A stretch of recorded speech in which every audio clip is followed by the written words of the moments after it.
ndaliwa kabuhlungu ndike ndaliwa ngesitayela uthayitheni imali yami ndanomuntu ngala kanjani ndike ndaliwa kabuhlungu ndike ndaliwa ngesitayela uthayitheni imali yami ndanomuntu ngala kanjani. Mandinibulise nonke bantakwethu ngokulinganayo. Lo ubulisayo nguSiphumzo ngamthini kugatyana endaweni yaKhoxo. Ndiculela Amamvulane Amahle nomkhulu wami ubhuti uSteve ngamthini.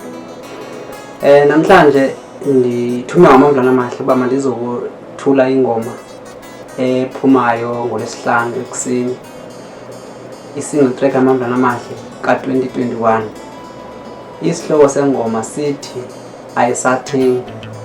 Uba yintoni engathengiyo umuntu uzoyiva ingoma engaphakathi. Sicela isapoti kakhulu kuni nonke nje ngokulinganayo. Asikhethanga mlandeli kabani, wonke nje umuntu othanda umculo okanye othanda ukuxhasa abantu siyamcela uba makasixhase nathi. Intombi yami yaqoma umngani wami ithi mina ngisahlulekile nginamali bendiyaziyo kulala naye. Sicela into oyifunayo ingoma ayithenge nge-20 rand. Ngoba studio guys kunzima kakhulu, iyabiza imali esiyibhatalayo for uba singaninika mahala ingoma. So ingoma sidecide uba umuntu asiphi 20 rand then nathi simphe ingoma. Isupport esiyicelayo ke uba uyisenda kanjani uzosenda ezinambeni zikhona kwi-stream uzozibona inamba yami nekabhuti umkhulu wami.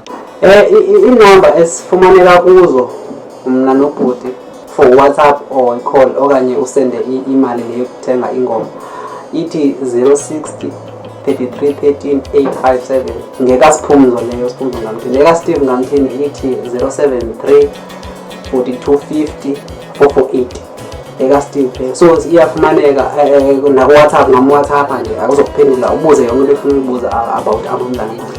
Siyabulela kakhulu guys, andizubanga lonke. Enkosi.